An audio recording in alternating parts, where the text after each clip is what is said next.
Hello बच्चों, कैसे हैं आप? आई होप आप सभी अच्छे होंगे। जैसा कि बच्चों आपको पता है कि हमने इम्पोर्टेंट क्वेश्चंस की एक सीरीज स्टार्ट करी है जिसकी आप वीडियो नंबर 1 देख चुके होंगे। अब हम वीडियो नंबर 2 स्टार्ट कर रहे हैं बच्चों। तो इस सीरीज का स्टार्ट करने का हमारा मकसद है बच्चों कि आपको आपके लिए जो एग्ज़ाम आने वाले बच्चों 2023 में, तो उस एग्ज़ाम को आपके लिए ईज़ी बनाना।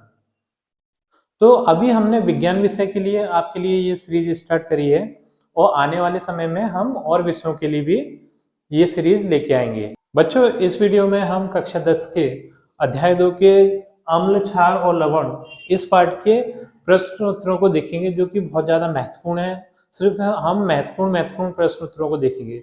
जैसा कि हमें पता है कि एक एक अध्याय में हमारे 40 से 50 प्रश्न दिए हैं बच्चों। हमें सिर्फ 10 से 15 प्रश्न करना है। आधे घंटे की वीडियो रहेगी और ये पूरी सीरीज ही इसी तरीके से चलेगी। सिर्फ 13 वीडियो रहेंगी। ठीक है, आप यदि वो 13 वीडियो की सीरीज देख लेते हैं तो आपको विज्ञान विषय में कोई दिक्कत नहीं आएगी बच्चों। यदि आपने पहली वीडियो नहीं देखी तो पहले आप उसे देख लीजिएगा। चैनल पे जाकर प्लेलिस्ट में जाकर आप वो वीडियो देख सकते हैं बच्चों, और सारी वीडियो वहां से देख सकते हैं। तो बच्चों, बिल्कुल भी देर न करते हुए चलते हैं हम इस पाठ के प्रश्नोत्तरों की ओर। बच्चों, अब हम इस पाठ के प्रश्नोत्तरों को देखेंगे। इस पाठ का जो प्रश्न क्रमांक 1 है वो है अम्ल किसे कहते हैं। तो आपने देखा होगा बच्चों, जो भी हमारे खाने पीने वाले पदार्थ हैं उनमें से कुछ पदार्थ हमारे खट्टे होते हैं। तो वो खट्टे पदार्थ होते हैं वो किसकी वजह से होते हैं? अम्ल की वजह से होते हैं, अम्लों की वजह से होते हैं बच्चों। और ऐसे पदार्थ जो नीले लिटमस पेपर को लाल कर देते हैं, ये एक प्रकार का बच्चों पेपर होता है, लिटमस पेपर, जो कि आपको मार्केट में अवेलेबल हो जाएगा। ये नीले और लाल कलर, दो कलर में आपको मिलता है और ये सूचक के रूप में प्रयोग किया जाता है, जो कि हमें ये सूचना देता है कि कौन सा पदार्थ अम्ल है और कौन सा क्षार है। ठीक है, तो नीले लिटमस पत्र को लाल कर देते हैं क्योंकि उस लिटमस पत्र की ये एक खासियत है कि वो जैसे ही अम्ल के संपर्क में आता है तो वो अपना नीले कलर से लाल कलर में बदल जाता है बच्चों। तो अब इसका उत्तर देख लेते हैं। आप इसका उत्तर किस तरीके से लिखेंगे बच्चों? वे पदार्थ जो स्वाद में खट्टे होते हैं तथा नीले लिटमस पत्र को लाल कर देते हैं, अम्ल कहलाते हैं। तो इसके कुछ एक उदाहरण भी देख लेते हैं बच्चों। जैसे कि आप नींबू का रस देखते हैं, तो नींबू का जो रस है वो स्वाद में कैसा लगता है? खट्टा लगता है। इमली खट्टी होती है। ठीक है, जितने भी पदार्थ खट्टे होते हैं वो सब इन अम्लों की वजह से ही होते हैं बच्चों। ठीक है, अब चलते हैं अगले प्रश्न की ओर। जो प्रश्न क्रमांक 2 है बच्चों वो है क्षारक किन्हें कहते हैं। तो जो क्षार होते हैं बच्चों वो अम्लों से जस्ट अपोजिट होते हैं, मतलब उल्टे होते हैं। ठीक है, तो क्षारकों का जो स्वाद होता है वो कसेला और कड़वा होता है। आपने देखा होगा जब आप नहाते होंगे तो आपके मुंह में कभी कभी साबुन चला जाता होगा तो उसका जो एकदम कसेला सा स्वाद आता है वो क्या है? क्षारीय प्रवृत्ति के कारण आता है बच्चों। ठीक है, और जो जो अम्ल होते हैं वो नीले लिटमस पत्र को लाल कर देते हैं, लेकिन जो क्षार होते हैं वो लाल लिटमस पेपर को नीला कर देते हैं बच्चों। ठीक है, तो इसका उत्तर आप लिखेंगे वे पदार्थ जो स्वाद स्वाद में तीखे या कड़वे या कसेले होते हैं। इनका स्वाद ऐसा होता है बच्चों, या फिर तो तीखा होगा या फिर कड़वा होगा या फिर कसेला होगा। ठीक है, इनमें से कोई स्वाद होगा। ठीक है, तथा लाल लिटमस पत्र को नीला कर देते हैं। और लाल लिटमस पत्र को कैसे कर देंगे? नीला कर देते हैं। उन्हें हम क्या कहते हैं? क्षार कहते हैं बच्चों। अब देखते हैं अगले प्रश्न को। प्रश्न क्रमांक 3 है बच्चों, बहुत ही ज्यादा इंपॉर्टेंट प्रश्न है ये। आपकी परीक्षा में आ सकता है, आने की संभावना है। ठीक है, तो इस पे IMP लिख लीजिएगा आप। बहुत इंपॉर्टेंट है और ध्यान से समझिएगा इसे कि pH स्केल किसे कहते हैं। तो किसी भी अम्ल की अम्लीयता और क्षार की क्षारीयता नापने के लिए एक स्केल बनाई गई है। उस स्केल को हम pH स्केल कहते हैं, जिससे कि हम किसी भी पदार्थ की अम्लीयता और क्षारीयता बताते हैं कि ये पदार्थ की अम्लीयता इतनी है, इस पदार्थ की क्षारीयता इतनी है। तो यहाँ पर आप देखिएगा ये इस तरीके की स्केल होती है। ये 0 से लेके 14 तक इसका मान होता है। ठीक, और बीच में 0 14 के बीच में आता है 7। तो 0 से लेके 7 तक जिन भी पदार्थों का मान 0 से लेकर 7 तक होता है वो हमारे अम्ल कहलाते हैं। ठीक है, यहाँ पर आएंगे अम्ल। लेकिन बच्चों इसमें 7 नंबर नहीं आता, मतलब 0 से लेकर 6 तक हम ले सकते हैं। ठीक है, इनके बीच में। ठीक, और 7 जिस पदार्थ का पीएच मान होता है वो उदासीन होता है। तो यहाँ पर उदासीन मतलब वो पदार्थ ना तो अम्लीय होगा और ना ही क्षारीय होगा। और 7 से लेकर 14 तक जिन भी पदार्थों का मान आता है, पीएच स्केल आती है, तो वो क्षारीय पदार्थ कहलाते हैं हमारे। ठीक, तो इस प्रश्न का उत्तर आप लिखेंगे, किसी विलयन में उपस्थित हाइड्रोजन आयन, ये हाइड्रोजन आयन की सांद्रता, सांद्रता मतलब उनकी ज्यादा संख्या, ठीक है, ज्ञात करने के लिए एक स्केल का प्रयोग किया जाता है, उसे पीएच स्केल कहते हैं। इसके बारे में आपको बता दिया, 0 से लेकर 14 तक रहता है, 0 से 7 तक अम्ल और 7 पे उदासीन और 7 से लेकर 14 तक अपने क्षार होते हैं। मतलब इस तरफ अगर बढ़ेंगे हम तो किसी भी पदार्थ की अम्लीयता बढ़ती है, और इस तरफ बढ़ते हैं हम 7 से 14 की तरफ तो उस पदार्थ की क्षारीयता बढ़ती है। बच्चों अब चलते हैं अगले प्रश्न की ओर। बच्चों जो प्रश्न क्रमांक 5 है वो है, प्लास्टर ऑफ पेरिस को आर्द्ररोधी बर्तन में क्यों रखा जाता है, समीकरण सहित लिखिए। तो जो बच्चों प्लास्टर ऑफ पेरिस क्या होता है, सबसे पहले ये समझ लेते हैं। प्लास्टर ऑफ पेरिस को हम पीओपी भी बोलते हैं, जो हमारी छतों वगैरह में, घर की छतों वगैरह में डिजाइन डालने के काम में आती है। ठीक है, और मूर्तियां आदि बनाने के काम में आती है ये पीओपी। तो इसे आर्द्रता रोधी बर्तन में क्यों रखा जाता है। ठीक है, आर्द्रता रोधी बर्तन का मतलब अपन समझ लेते हैं, ऐसा बर्तन जिसमें कि नमी ना पहुंच पाए, जिसमें पानी ना पहुंच पाए।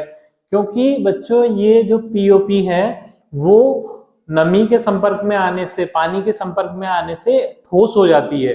अगर नमी या पानी के संपर्क में आई तो ये ठोस हो जाएगी और ये खराब हो जाएगी, फिर हम इसका यूज नहीं कर पाएंगे। इसलिए इसे आर्द्ररोधी बर्तन में रखा जाता है।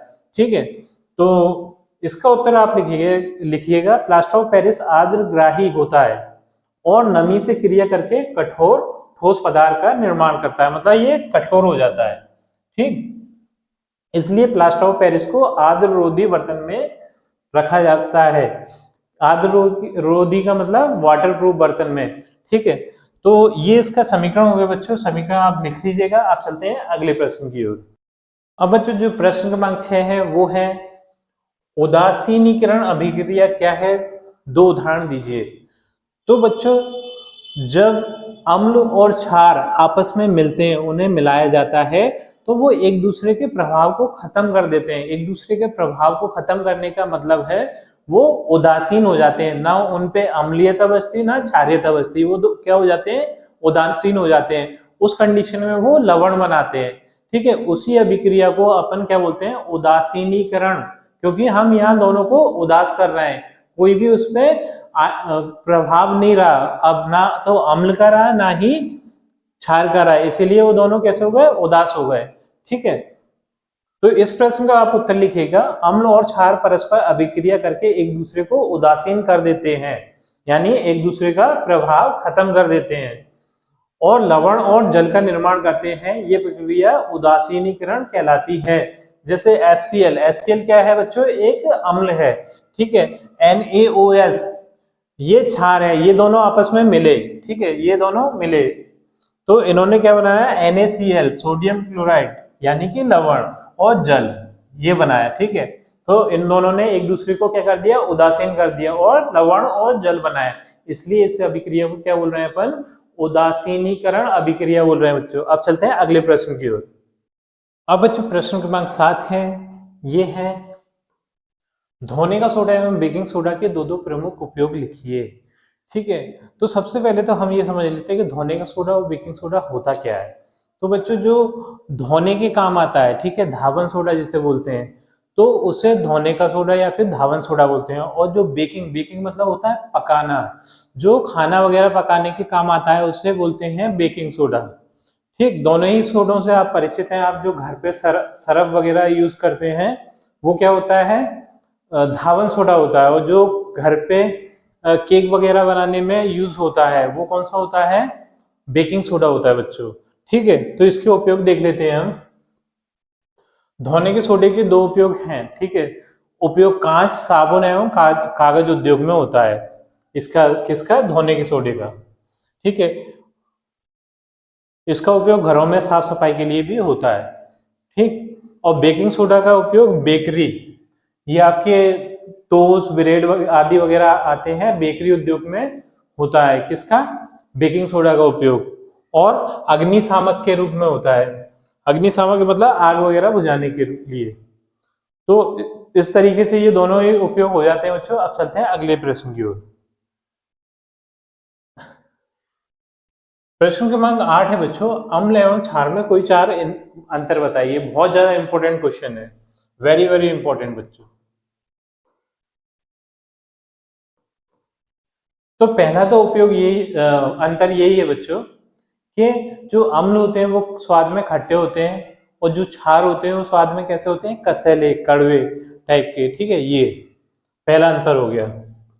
दूसरा अंतर है बच्चों कि जो अम्ल होते हैं उसे अगर जल में घोला जाए तो ये कैसे आयन देते हैं? हाइड्रोजन आयन देते हैं जल में मिलाने पे, और क्षार हाइड्रो ऑक्साइड आयन देते हैं।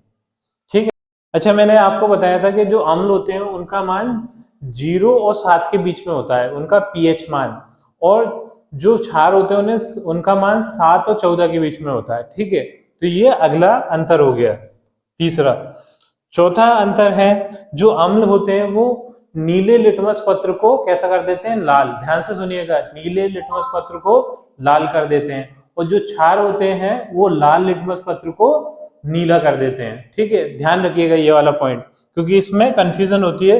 कभी कभी हम अम्लों में क्या कर देते हैं? लाल लिटमस पत्र को नीला कर देते हैं, ऐसा उल्टा कर देते हैं, लेकिन हमें ये वाला अंतर ध्यान रखना है। बहुत ज्यादा इंपॉर्टेंट क्वेश्चन है बच्चों, आते ही आता है। अब चलते हैं अगले प्रश्न की ओर बच्चों। अब बच्चों जो प्रश्न क्रमांक 9 है वो है प्लास्टर ऑफ पेरिस के कोई चार उपयोग लिखिए। तो प्लास्टर ऑफ पेरिस यानी पीओपी, इसके चार उपयोग बताने हैं। पहला उपयोग है बच्चों, जो हमारी घर की छतें होती हैं उस पर डिजाइन आदि बनाने के लिए। ठीक है, पहला उपयोग। दूसरा उपयोग है जो मूर्तियां बनती हैं बच्चों, मूर्तियां खिलौने बनते हैं उसको बनाने के लिए। तीसरा उपयोग है इसका कि हमारी हड्डी का टूट जाना या फिर फ्रैक्चर हो जाने के बाद जो प्लास्टर चढ़ता है वो पीओपी से चढ़ाते हैं बच्चों। ठीक है, तीसरा उपयोग हो गया। और चौथा उपयोग हो गया जिनके दांत टूट जाते हैं तो उनकी बत्तीसी का डिजाइन बनाने के लिए। ठीक है, तो ये चारों उपयोग आपको लिख देना है। तो पहला उपयोग आप लिखेंगे सजावट की डिजाइन बनाने में। सजावट की डिजाइन मतलब जो छतों पर डिजाइन बनती है पीओपी से, वो। ठीक है, दूसरा उपयोग है खिलौने, मूर्तियां, चौक इत्यादि बनाने में। जो आपकी चौक भी आती है वो भी पीओपी की। ठीक है, तीसरा उपयोग है हड्डी के टूटने पर प्लास्टर चढ़ाने पर, बता दिया मैंने, दांतों की बत्तीसी बनाने के लिए। ठीक है, अब चलते हैं बच्चों अगले प्रश्न की ओर। बच्चों जो प्रश्न क्रमांक 10 है वो है प्रबल अम्ल एवं दुर्बल अम्लों से क्या समझते हो? निम्न में से प्रबल अम्ल एवं दुर्बल अम्ल छांटिए। तो सबसे पहले तो हमें ये बताना है कि प्रबल अम्ल क्या होते हैं और दुर्बल अम्ल क्या होते हैं, और फिर यहाँ पर हमें कुछ अम्लों के नाम दिए बच्चों ये। ठीक है, इन अम्लों में से हमें जो प्रबल अम्ल है उन्हें अलग बताना है, और जो दुर्बल अम्ल है उन्हें अलग बताना है। ठीक है, तो किसी भी अम्ल की अम्लता किस वजह से होती है बच्चों? ये जो H+ आयन और H3+O आयन, इन आयनों की वजह से किसी भी अम्ल की अम्लता होती है। तो जिस अम्ल में इन आयनों की संख्या ज्यादा होगी तो वो अम्ल प्रबल अम्ल होते हैं बच्चों, और जिन अम्लों में इन आयनों की संख्या कम होती है वो कैसे होते हैं? दुर्बल अम्ल होते हैं। ठीक है, तो प्रबल अम्ल जो अम्ल विलयन में अधिक संख्या में H+ ion plus H3O+ ion उत्पन्न करने वाले अम्ल प्रबल अम्ल कहलाते हैं। मतलब इनकी संख्या अधिक होती है वो प्रबल अम्ल कहलाते हैं, और इनकी संख्या कम होती है वो क्या कहलाते हैं बच्चों? दुर्बल अम्ल कहलाते हैं। अब प्रबल अम्ल तो हाइड्रोक्लोरिक अम्ल, नाइट्रिक अम्ल एवं सल्फ्यूरिक अम्ल, ये कैसे हैं? प्रबल अम्ल है। प्रबल अम्ल क्यों है? क्योंकि इनमें H+ और H3O+ आयनों की संख्या ज्यादा है, इसलिए ये प्रबल अम्ल है। ठीक है, दूसरे हैं दुर्बल अम्ल, साइट्रिक अम्ल, एसिटिक और फॉर्मिक अम्ल ये कैसे हैं? दुर्बल अम्ल, क्योंकि इनमें इन आयनों की संख्या कम है, इसलिए ये दुर्बल अम्ल है। ठीक है, अब चलते हैं अगले प्रश्न की ओर बच्चों। अब बच्चों जो प्रश्न क्रमांक 11 है वो है, निम्न पदार्थों की लिटमस पत्र पर क्या क्रिया होगी? लिटमस पत्र बच्चों एक सूचक है, ये जो कि ये सूचना देता है कि कौन सा पदार्थ अम्ल है और कौन सा क्षार है और कौन सा उदासीन है। अगर कोई पदार्थ अम्ल है तो वो नीले लिटमस पत्र को लाल कर देता है, और कोई पदार्थ क्षार है तो वो लाल लिटमस पत्र को नीला कर देता है। ध्यान रखिएगा बच्चों, ठीक है। और कोई पदार्थ उदासीन है तो उसका कोई भी फर्क नहीं पड़ता, कोई भी प्रभाव नहीं पड़ता, उसका कलर चेंज नहीं होता यानी कि, ठीक है। तो अब देख लेते हैं बच्चों इस पे, शुष्क HCl गैस ये क्योंकि उदासीन है, कैसी है? उदासीन, तो इसका कोई लिटमस पत्र पे कोई भी प्रभाव नहीं पड़ेगा, मतलब ना तो नीला लाल होगा ना ही लाल नीला होगा, क्योंकि ये उदासीन है इसलिए। दूसरा है बच्चों आर्द्र NH3 गैस, तो ये कैसी है? एक क्षार है, ठीक है। क्षार है तो क्षार ये क्या करेगी कि लाल लिटमस पत्र को नीला कर देगी, ठीक है। कौन सी? NH3, इस मीथेन गैस भी बोलते हैं। लेमन जूस, लेमन जूस कैसा होता है बच्चों? खट्टा, खट्टा यानी अम्ल, और अम्ल नीले लिटमस पत्र को लाल कर देगा, ठीक है, नीले लिटमस पत्र को लाल कर देगा, अम्ल है। कार्बोनेट सॉफ्ट ड्रिंक ये क्या है? एक अम्ल है बच्चों, कार्बोनेट सॉफ्ट ड्रिंक, ठीक है, तो ये भी नीले लिटमस पत्र को लाल कर देगी। दही खट्टा होता है, नीले लिटमस पत्र को लाल कर देगा। और साबुन का विलयन ये कैसा होता है? क्षारीय होता है, ये लाल लिटमस पत्र को नीला कर देगा बच्चों, ठीक है। तो इस तरीके से आप देख सकते हैं, ये मतलब हमें क्या करना है कि ये पदार्थ दिए बच्चों, इतने ये पदार्थ दिए हो, इनको इनके साथ अपन को एक प्रयोग करना है। अपन को नीला लिटमस पत्र भी रखना है, लाल लिटमस पत्र भी रखना है, और सब में घोल घोल के देखना है कौन सा अम्ल है और कौन सा क्षार है। तो हमने ये करके देख लिया, ठीक है बच्चों। जो प्रश्न क्रमांक 12 है इस पाठ का वो है, व्यंजक चूर्ण का रासायनिक नाम, सूत्र एवं दो उपयोग लिखिए। तो व्यंजक चूर्ण का एक तो रासायनिक नाम बताना है अपन को, दूसरी बात इसका सूत्र बताना है, और तीसरी बात इसके दो उपयोग बताना है, ठीक है। व्यंजक चूर्ण का रासायनिक नाम है बच्चों कैल्शियम ऑक्सीक्लोराइड, ठीक है, कैल्शियम ऑक्सीक्लोराइड ये इसका रासायनिक नाम हो गया। इसका सूत्र है CaCl2, याद कर लीजिएगा, ठीक है।